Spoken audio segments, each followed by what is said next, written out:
Hey everyone, welcome to the High Level Masterclass. I've got Matt Ratliff here. We are going to talk about email marketing and email deliverability, specific really to the warm email side of things. Matt, if you don't know who Matt is, he's really active in our community. He's been a senior network engineer for over 20 plus years. And I think back in 2021, he got really involved with email deliverability and has been a pretty significant person in our community that provides a lot of value. So I asked Matt, hey, can we jump in and talk about email marketing in general? And so just to keep the conversation with this high level masterclass a bit more organized, we're going to talk about four things. One is migrations from other platforms. Number two is maintaining a healthy open rate. Number three is monitoring deliverability outlook in general. And four, maybe we'll talk about some best practices around email marketing. Matt, tell us your story, man. Yeah, so like you said, I've got a huge tech background, network engineering. That's kind of where my tech side was formulated. But in 2019, I opened up my own business, helping people around their tech stack with, their funnels. And so that sort of morphed into something a little bit different around 2020, 2021. A client came to me and said, Matt, I've got terrible email deliverability. Do you know anything about this? Can you help me? And I dove into it, fell in love with the entire process, and here I am. So I used to actually deploy a lot of Linux email servers early in my career, a lot of Microsoft Exchange boxes. So I've got a very concrete knowledge of, MTAs and the whole email backend ecosystem. So that helped. But yeah, that's all I do now. That's what I love. Awesome. So if you're watching this show live right now, this is the high level masterclass. And because you're watching this, one of the cool things that we're making available is a trial offer to high level. I believe you get a 30-day trial. If you look at one of the descriptions or links below, you'll be able to jump in. I highly, highly recommend you jumping into high level. Matt, can you provide any context to why someone who's on the fence about high level should jump into this trial offer real quick before we talk about email deliverability? Yeah, well, the platform is amazing. There's tons of things you can do with it. It's super flexible. That's what brought me to the platform. The things that I can do inside of the platform that I can't do in any other platform is just mind-boggling. It's amazing. I love it. You can do anything under the sun, which is a benefit for me and a benefit for a lot of other folks. And speaking on email, if you're using a high level to send your marketing emails, your email deliverability can be the best platform out there with high level. I love that. So let's talk about the first topic that we had in mind around email deliverability. Okay. Migrations from other platforms. Give us an overview of what that looks like. What are some pros and cons, nuances around migrations in general? Okay, well, let me preface this with one quick item. So I'm going to share my screen, guys, and I'm going to walk you through a Absolutely. few things. We're going to go into a few slides that I've got ready for this. Awesome. So let me move this box out of the way. So there's a few things to go over of what it takes to stay in the inbox. I'll be very quick with this, and then we'll kind of get into the migration topic. So in order for you guys to have a very successful position with email deliverability, being able to land in the inbox consistently without hitting spam, we just got to make sure that we have proper DNS established. So whenever you go into Mailgun or any other ESP provider, they're going to make you establish the SPF record, the DKIM record. And now, more importantly, inbox providers want you to establish a DMARC policy. So all of that is fundamental now. The other thing is that we want to make sure that we've enabled the list unsubscribe post one click. That's very technical, but all that is that we want to make sure that we've got the unsubscribe tracking feature enabled. So if you're using something outside of LC email, then that is something that you'll have to be aware of to make sure that you enable. Once that's enabled, everything is done. You're meeting that requirement. We also want to make sure that we've got domain alignment. All this means is that you're establishing a domain with your email service provider, and you're not sending it from a Gmail account or anything like that through Mailgun or something or SendGrid. That was a very common practice before. So making sure that we've got proper domain alignment. If you're using LC email, that's a given. If you're using Mailgun directly, that's also taken care of. You don't have to worry about it. You're already doing it. The other thing is that we want to make sure that we maintain a very healthy, clean list. List hygiene is going to be super important. We'll talk more about that here in just a moment, hopefully. Uh, Removing inactive folks from your list. So that goes back to a sunset policy. Super, super important. And I've built something. I would love to show you guys what that is. Quality control, wanting to make sure that we keep, quality control, keeping engagement up. Unsubscribe options, just making sure that even though we've got that baked into the header, we want to also make sure that we put it in the footer of the email, because that's where a lot of people are just used to finding the unsubscribe option. We want to make sure it's there. We want to make sure it works and make sure that it honors that request immediately. And of course, good domain reputation and a good IP reputation, which we'll get into here in just a second. Let me continue on to the next one. Okay, so on the topic of migrating from an existing platform into GHL for your marketing efforts, that sounds quite daunting, but in all actuality, it's pretty easy. And so these are just some fundamental things to keep in mind. So this is what you can expect, right? So if you're migrating from, let's say, ActiveCampaign, for example, or any other platform, the things that you can expect, you can use the same email domain that you've always used. That's perfectly fine. We still have to be very methodical and careful with what we do next. We're going to be using a brand new DKIM key or a DKIM domain. The reason that this is listed here is because that's typically what your domain reputation is built from. So in the other provider, the inbox providers are used to seeing a certain domain within the domain key field. And so that's going to be brand new. So that's another thing to keep in mind. So we're going to continue to build up this reputation. There's also going to be a new set of sending IPs. So with every email that gets sent out from the platform, there's always an IP that gets attached to it. So we want to make sure that that IP address is healthy.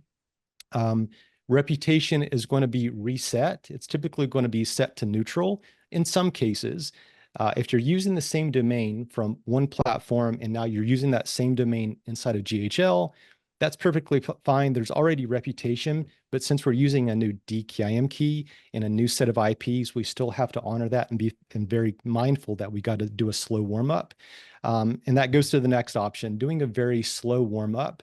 The one thing that I want to preface is that we do not want to immediately email the entire list upon migrating into GHL from a previous platform. That right there is by far the number one issue that I see across the board. And it just comes down to education. If you do it in a very slow fashion and slowly warm things up, then it's going to make a huge difference for your migration success. So So how real can, quick before you go Mhm. further into it, Matt, I got a couple Yeah, questions for you. sure. So can we use high level, or do you recommend using high level for cold emailing, or is everything you're talking about, and I don't Oh, mean good mass question. emailing, right? Yeah. Or is everything you're talking about warm emailing? Like, what is Yeah. the scalability there? So the cold email strategy is not purpose-built for GHL. I would not do it. In order to be successful with cold email, you've got to have a platform that can actually allow you to use many domains, and each of those domains are sending very little email. And so if you want to get your email up to, let's say you want to send 1,000 emails per day, well, then you've got to at least have, roughly 10 different domains with Yeah, 3 inboxes per domain, sending roughly what, 30 to then 50 emails per yeah. day. That's So the the use case old so behind the it. old GMAS method is still stands, I guess, Right. but Yeah. not And it's, inside of high level. yeah. And, the inbox providers are cracking down on it. There's ways to get around it, but yeah, high level is not purpose built for that, nor would I want it to be.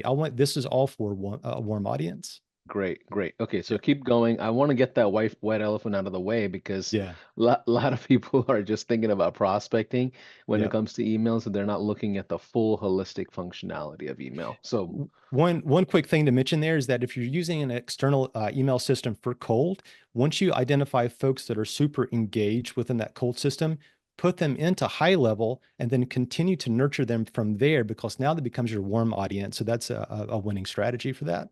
I love that. So how can we make the migration work correctly? So the very first thing that we want to do, going back to the example of using ActiveCampaign, go into ActiveCampaign or whatever your email sending platform is currently, and see if you can identify your most engaged people over the past 30 days. If you can find that list of contacts, pull those out first and then import them into high level. and use that as a strategy to slowly ramp up your new email or your new system within GHL.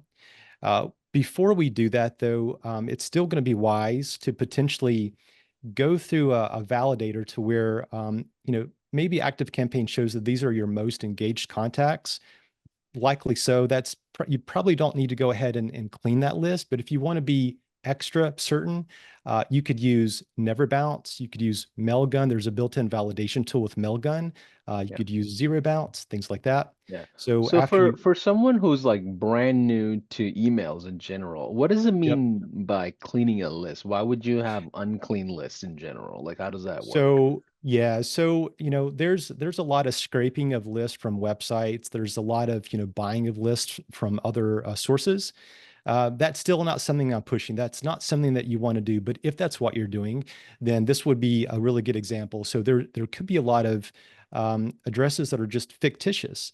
Could be a lot of addresses that maybe there's no one home, there's no one checking those inboxes. So a lot of these other third parties that do these validation checks, they've got a history, they've got a database that you can pull against, and they will allow you to see, well, these are more than likely your problem inboxes. Let's get rid of them and only focus on these. They could be, once you send an email out to this list, you could have a lot of hard bounces, which we do not want. We want to keep those hard bounces extremely low. And that's the purpose of wanting to maintain a very clean list. Thanks for the clarity on that. Yeah. So importing to GHL. Yeah. Importing into GHL. Once those active contacts are imported, next, what we want to do is create a 3 to 5 day email series. And typically, the way that I like to go about it, I like to go into workflows and build that structure there. So, and of course, the next option here says, we want to start sending slowly. So going back to that warm-up workflow, this is typically the way it works, right? So email action number one is going to be that very first email. We want to do a wait action. So we want to wait between 24 to 48 hours before we send that next one. I typically do a 24-hour wait time and then send the second email, do another 24-hour wait time, send that last email. And what will happen is that if you're sending these emails to that warm audience, to that most engaged, then what's going to happen is that the inbox provider that you're sending the emails to is going to notice, oh, the audience is taking well to these emails. They're opening, they're clicking, they're replying. So your domain deliverability is going to continue to notch up, and it's going to show more trustworthy from your new domain that you got with high level. Once you cycle through that, then you can start bringing in additional parts of your audience and cycle them through the same warm-up series. We always want to put them through a warm-up. This is key, and this is something that I always do, and I've always had really good success with it. People are going to be curious, well, how many emails do I send out on day one? How do I do this? Well, this is a very quick and dirty example of sort of a warm-up schedule that you could adhere to. I'll give you a little bit more context, but on day one, you could send 100, day two, send 200. You could follow this. One thing, though, that I like to do is I like starting on day number one at 200 emails. And I'm very methodical in my approach. I want to ensure that everything is going quite smooth because there's a lot of things moving. So I want to start at 200 emails on day one, and I might stay there for the entire first week. So 200 emails every single day for that first week. And I won't change it until going into the following week. So what that means is that what we're watching for open metrics are going up. We want to make sure that that's trending upwards. As long as it is, and as long as you're watching Google Postmaster, for example, which we'll get into here in just a moment, as long as everything looks good from a spam complaint level, a domain reputation level, and you don't see any weird issues with your email metrics inside of the platform, then going into that second week, then come that next Monday, you could then start doubling that volume there going forward. And one thing that I want to show you guys is that the one thing that I am asked quite often is that how do we control the sins? Well, let's say, for example, this is a very small list. These are all of my inboxes that I used for testing. And so let's say this is my most active list. what I would do is that I would select on my most active list that I just imported. And what I would do, I will go ahead and select that audience. I'll go to my automation. I'll hit next.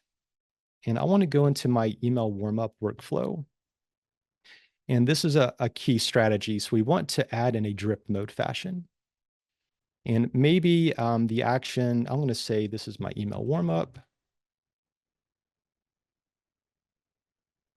And let's say that we're going to start today at some time.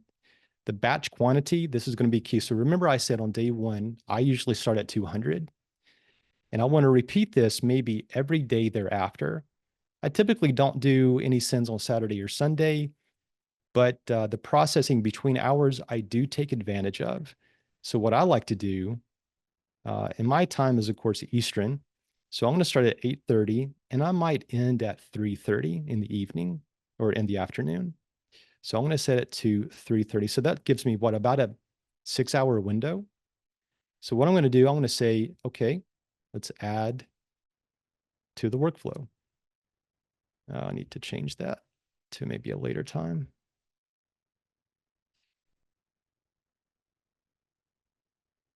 Okay. So now that's started. Well, but let's say that you've gone that entire week, things are looking good. Now we want to start doubling that, right? So how do we change that with the existing workflow? We can go back to bulk actions. And assuming that this is queued up and this is already processing, what we can do, we can go back and edit that batch and we can effectively increase that quantity. And that's what I do there in and there out going forward. And that's how I double those sends. So that's something that people aren't quite privy to, but that's a strategy that I use and it works quite well. And that's a daily rate, right? Not a weekly rate. That is a daily rate. So we're staying at 200 for the entire first week, every day for that first week. Just send the 200 into the warm-up workflow, and then I'll let that go through the entire first week. Going into the second week, every day thereafter, then you can begin to double it. As long as your metrics are going trending upwards, that's what we're looking for.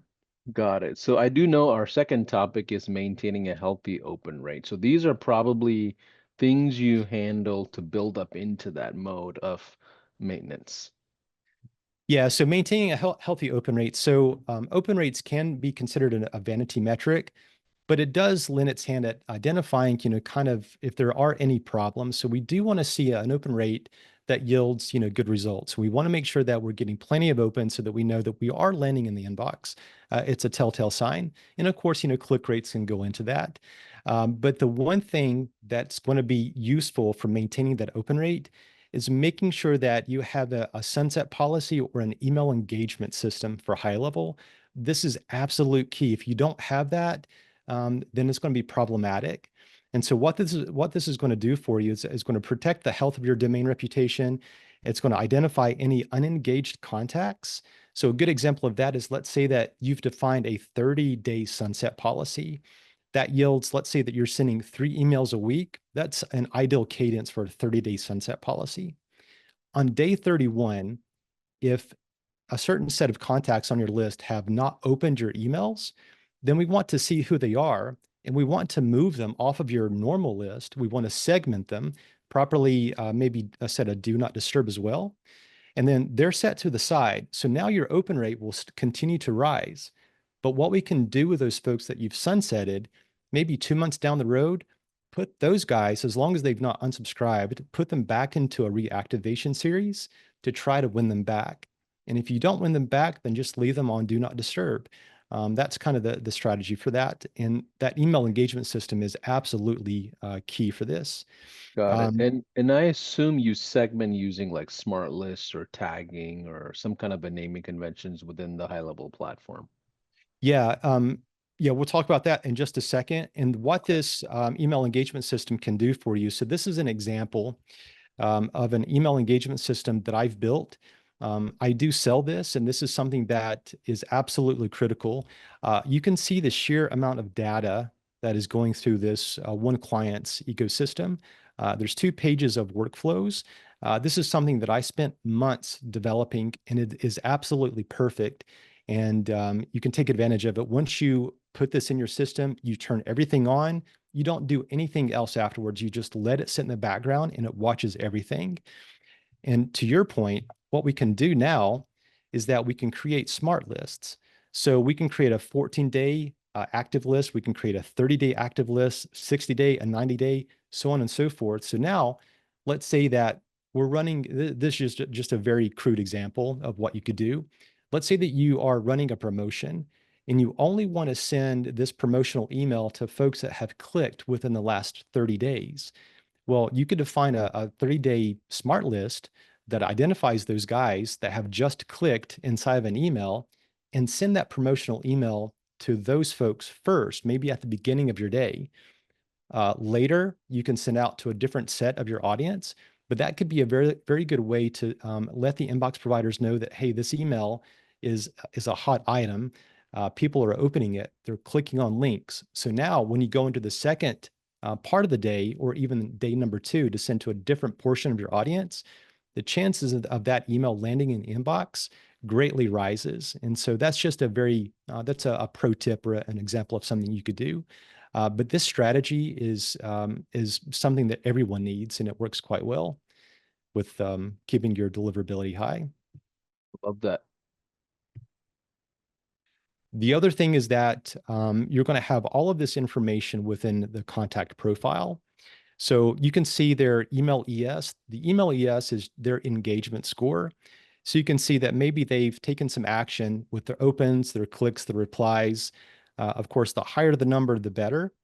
But you can also see those date stamps for each of those events. You can see the open event timestamp, the click event, the reply event, and whatever their last engagement, whether that be an open click or a reply, you can see when that last happened. So you could take advantage of all of this data and use to your advantage to pinpoint those folks that want your emails. And this is within high level, or is this like an integration that you built, or like what are we This looking at here? So yeah, so this is everything that I've built within a Okay, linear set of workflows. And so from that workflow, you get this type of data. You can create those smart lists. So that's what I've done. And got it. like I said, it took me months and months to develop it, Yeah, develop that system, but it's perfect. awesome. So what else do we need to do as far as email marketing is concerned? I guess really the next thing is to maintain and figure out the deliverability of performance on the Outlook, right? Well, yes, we want to monitor deliverability.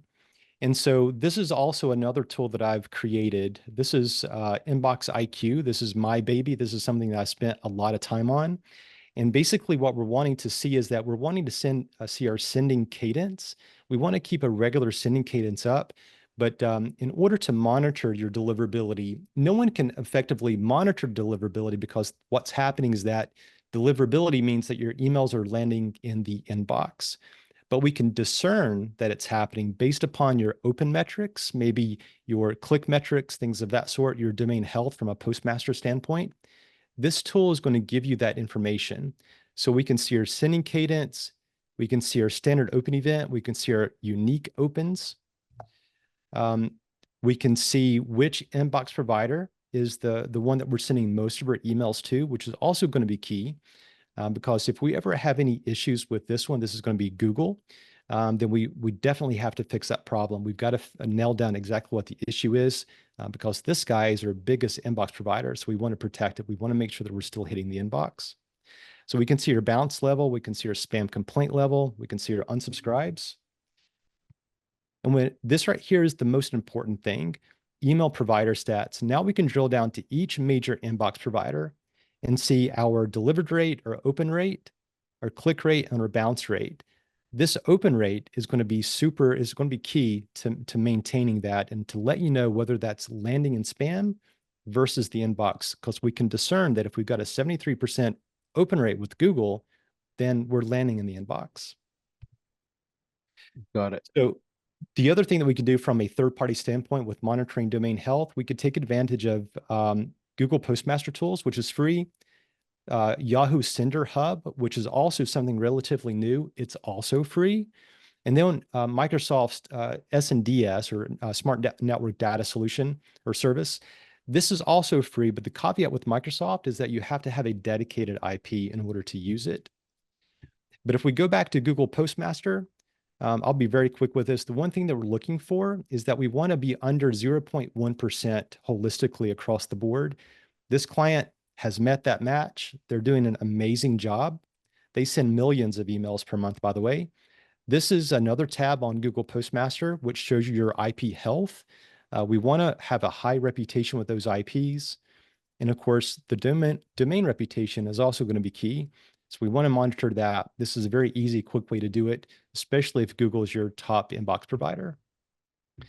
And then within that same tool set with Google Postmaster, Google has a compliance dashboard.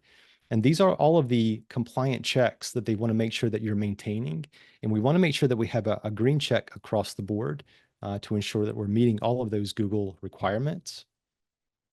Any questions about that?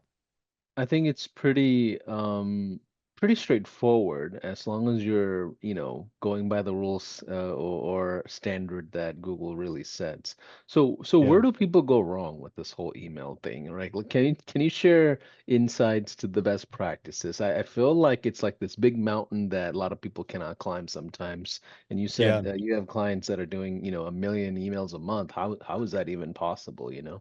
Yeah, well, going back to that, that engagement system, that's absolutely key. That's something that you got to have. If you don't have, if you cannot identify your most engaged contacts, then you're losing out. So over time, that open rate is going to suffer. The inbox provider is going to assume that people don't really want to see your emails. So now the domain reputation is going to start to diminish a little bit. But we also want to make sure that we're keeping those spam complaints very low. If we have huge spikes with spam complaints, then that's going to indicate to the inbox provider, hey, people are complaining about your emails. We don't want that. So a key strategy there is to make sure that you're aligning your messaging with the contact database. So you can imagine that if someone came through and bought items related to a pet that they own, right? So they just want to see emails related to their pet. They don't want to see scuba diving gear emails type thing, right? So we want to keep that messaging very relevant to those folks. Um, these are just some very quick, off the cusp best practices, but we want to mention the recipient's name. We want to personalize it based upon maybe their location, maybe their interest, the relevance, align message to what they care about most, which goes back to that one example that I just gave you. Story-based emails create emotion to amp up engagement. Value-based email, give them something they can use now. That could be a discount, it could be a coupon code, just something of value. In my world with email deliverability, it could be ways to improve your email deliverability score. It could be ways of staying out of the spam folder, things of that sort. And then maintaining that regular sending cadence. So if you send once 2 months ago and you're just now ramping back up to send another batch of emails, well, the inbox providers have reset the score for you. So now you've got to slowly rebuild that trust. So that's why we always want to maintain a sending cadence that's regular. So the inbox providers continue to maintain the data that they've captured for you. And the more trust that you give them, we want them to retain that instead of them purging that data. We don't want to ever have to start over. So those are some of the most of the best practices that I can mention.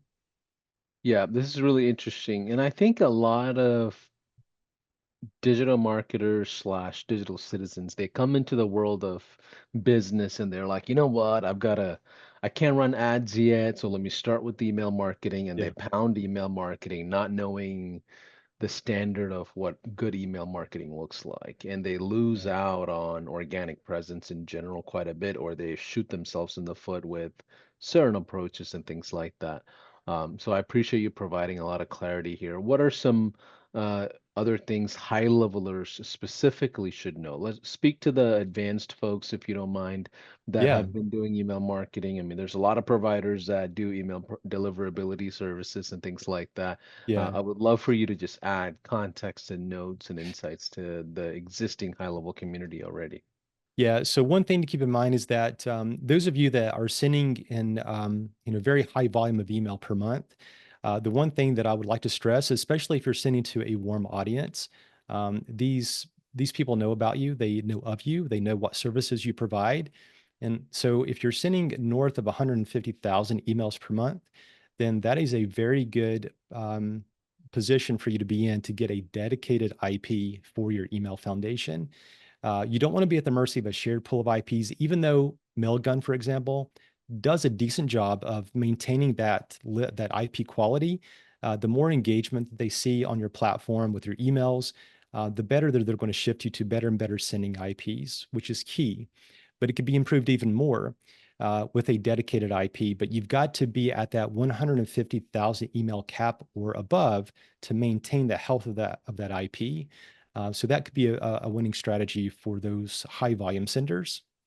We want to make sure, of course, DMARC policies, that's now a requirement. What I would preface or what I would mention is that whenever you're creating well, let me go into give you some context. We want to make sure that we're sending from a subdomain. So we've got a root domain, funneltechie.com. That's my brand. Whenever I send out a marketing email blast, that's going to come from my m.funneltechie.com domain. M stands for marketing. The subdomain name really doesn't matter, but for me, I want it to be short. But you could use email, you could use send, you could use mail, you could use M, doesn't matter. As long as you've identified that subdomain for that particular flow of email. On that same note, I don't necessarily want to mix my marketing emails with my transactional based flow or my transactional based contacts. So, in that same notion, if someone comes through my ecosystem, my funnels, they make a purchase of one of my products, that next email that they receive is critical for me to send. It's critical for them to receive it because it might be access to my course or whatever product that I'm giving them access to. So they need to receive it. So now I'm going to hyper protect that by sending it from my t.funneltechie.com subdomain. So that's my transactional based flow. It's done on a separate domain. I'm sending directly from that subdomain. So matt@t.funneltechie.com or matt@m.funneltechie.com. Send from those subdomains. Don't be afraid of doing that. It does not look spammy. You want to hyper protect that root domain because what will happen is that over time, especially in your marketing efforts, if you're sending emails from your root domain and you get a high level of spam complaints, then that's going to tarnish the root domain. So now if you go and spin off and say, well, now let's go ahead and create a subdomain off of that same root. Well, typically, whatever damage you've done at the root level is going to carry over to those subdomains. So that's why you want to hyper protect that. So send from your subdomains.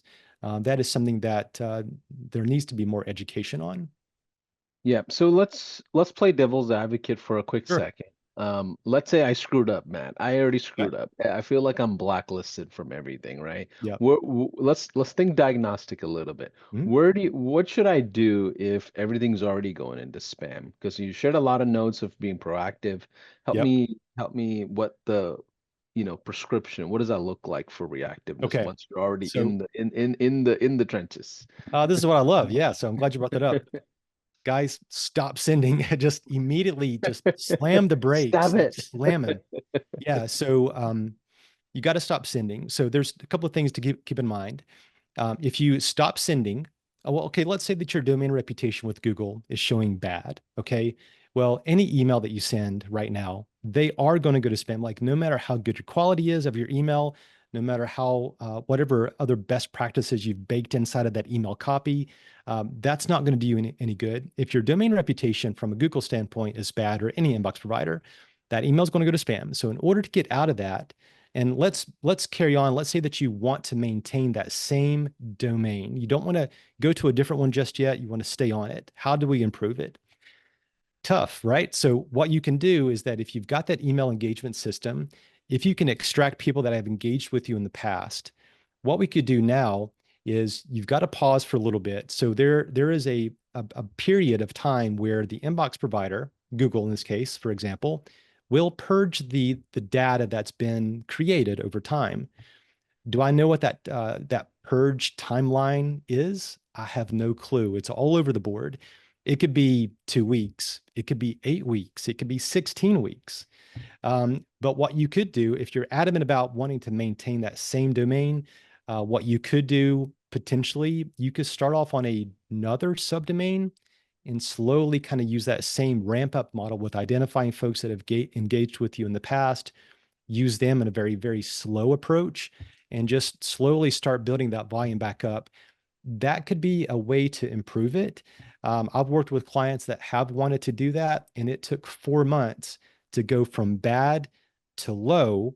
And then once we hit low, hitting medium happens a lot quicker. And then now they were back to high. So you could do that. But if it's so severe and we don't ever want to wait, right? We want everything to be instant. We want to start sending email that's hitting the inbox right now. Well, if that's you and your reputation's bad, I cannot work any magic for you aside from, okay, so now what we got to do, we got to create a brand new domain or use one that you've already got in your own pool of other domains. We could use that as a strategy. And still those other best practices, those other methods that I mentioned, slowly warming up, only sending to your most engaged if you can identify those folks and keep and doing it that way. So it really depends. So that's one of those things. The other thing on more of a technical basis is that let's say that your domain reputation is showing high, but your emails are landing in spam like pretty consistently. What could be the problem? Well, it could be no fault of your own. It could be that the sending IPs that you're a part of could be on a significant block list. And so what you could do, you can go to a block list checker and check against those IPs that you're using. That could be a way to do it. So maybe those IPs are on a spam cop blacklist, a spam hoss, maybe Barracuda if you're sitting to a certain, maybe to some B2B type clients. Um, Abuse ad is another one. There's several, but those are going to be the five major ones that you got to be aware of. And so if you're listed on any of those from an IP perspective, work with your email provider to get that IP either delisted or get that IP rotated. If you're on a dedicated IP and something's happened, then someone on your team has not done a good job. They've not done their due diligence to keep a watchful eye on things. But typically, I see that more so with shared pools of IPs because other people are sending emails on that same pool of IPs. And it could be that on day one, things have been well and they've been that way for 6 months. But then all of a sudden, my emails are now going to spam. Well, it could be that someone else that's using those same set of IPs has done something that tarnishes that IP reputation. And so either they've caused a blacklist for that IP to happen, or the inbox provider has taken note of that IP that they're getting all of this spam, and that could be another one. But yeah, work with your ESP to get that rotated if that's the case. I love it. What else should we know about email deliverability for this masterclass? The other one is that we I mentioned it before that domain alignment is key. That's something that all of the major inbox providers are now pushing for. So we can't have any of that those via lines. So if I establish my domain at with Mailgun, maybe I got an emsender.com domain, and if I try to send an email from FunnelTechie via emsender.com, that creates that via. So now there's the domain alignment is not there. So what we're looking for is that we must be sending from the actual domain that we've created in Mailgun or LC email or SendGrid or Postmark. Make sure that we're sending exactly from that domain. That's going to be key. And we must have that unsubscribe tracking feature enabled. If we don't, then it's going to cause some issues with our deliverability because those inbox providers are watching for it. And then, of course, your DMARC policy, you can start with none. That's perfectly fine. But if you start getting into the world of sending from your subdomains, and let's say that email subdomain only exists with Mailgun, only exists with SendGrid, Postmark, LC email, then it's perfectly fine to establish a DMARC policy at the subdomain level and make it a reject policy because we don't want anyone else to attempt to send email claiming to come from our domain that might tarnish it. So that's a good way to protect it. It puts all of these, puts a security fence around it, and it protects your domain reputation. That's the way that I look at it. So that's another winning strategy to maintain that, but be careful Got with it. that. Got it. So if you don't mind, stop sharing, Matt, on the screen. So as we kind of close out, Matt, I appreciate you sharing a lot of information. I know one thing about the high level family is it's a pretty collaborative family in It general is. of digital citizens, and we appreciate your insights. Matt, what's your vision for Inbox IQ? And help us, your overall thoughts that you have, and I know a lot of the high level family members here are excited for that. Yeah, so I appreciate that. So Inbox IQ, my vision for it is for it to be a part of every major agency out there for high level. This is something that once people are on it, they can't live without it because it's in one single pane of glass. You get all of the relevant information that you're looking for, and so that's key. So you know fundamentally what's happening for your entire ecosystem, and then along with that, I'm a big proponent of making sure that you've got all of the tools. So anytime that you are become a member of Inbox IQ, you get my email engagement scoring system. Like I said, it took me months to develop, and it's perfect. I actually worked with GHL's development staff because there were things happening behind the scenes that I couldn't reach into to fix. They fixed it for me, which was amazing, and I appreciate that greatly. So you get the email engagement system with Inbox IQ, but you can also purchase that a la carte. So if you just want the email engagement system, you can also grab that separately. But then you'll also be a part of my Elite Email Academy Facebook group. It's only for paid members, paid people that have actually purchased Inbox IQ, or my Masterclass. And so with that, you get access to me. So post in the group some problems. I'll come in. We can do a live with the group. We can do anything like that. I just want to make sure that everyone that's using high level can use my knowledge to better get their emails delivered. That's the plan. I love it, and I'm hoping to see you in person at the summit or the conference if you're planning on This will coming. be my third. So yes, I will be there. Awesome. So email deliverability masterclass, everybody. If you have any further questions around some of these things, obviously we cannot cover all things Yeah. email deliverability within an hour, like we just, kind of shared our thoughts and things like that. And there are multiple resources, multiple people that are experts of email deliverability. And Matt, we appreciate you taking the lead on this and saying, Thank you. yes, let's do a masterclass and provide some base level knowledge. Any final thoughts to the folks that are watching and don't have a high level account yet? I don't want to be salesy, but I tell people, hey, jump into this trial. It's a rare trial that you're going to be able to jump into. There's some links in the descriptions below for this masterclass. Share your thoughts to the folks that are on the fence or on high level. Yeah, I was on the fence too in the very beginning, to be honest. Once I dove in, I fell in love with it. The one thing that I love about this platform is that there's always improvements. All of these new features coming out constantly. But the one thing that I love is that it gives me everything that I need under one system. I can do everything that I want. I don't need any other system out there. I can do everything that I need. And I'm a very techie type person. So I've got all of the tech goodies inside of high level that I could take advantage of. And that's what's drawn me into it. But it's an amazing platform and I highly recommend it, especially for your email guys. You've got to use it. It's amazing. Awesome. Well, thanks for watching another masterclass here on this live, and hope you enjoyed this episode for email deliverability. And we'll have more episodes coming out. But I appreciate all of your time. Matt, where can people find you? How can they reach out to you? Do you have social handles, email support? Like, how can people reach you? Yeah, you can, if you want to email me, you can email me at matt@funneltechie.com. Find me on Facebook. I'm out there. You can DM me, or simply just go to funneltechie.com, and that would be a good way to tap into my email services. Awesome. Well, thanks for watching another episode of High Level Masterclass. Bye for now.